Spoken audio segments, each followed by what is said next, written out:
विजयी के माला पहिनावे के बा विधायक बनावे के बा हो। विजयी के माला पहिनावे के बा विधायक बनावे के बा हो।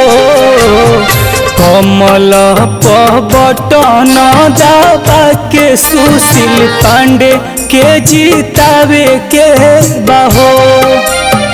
कमल छाप बटन दबा के सुशील भैया के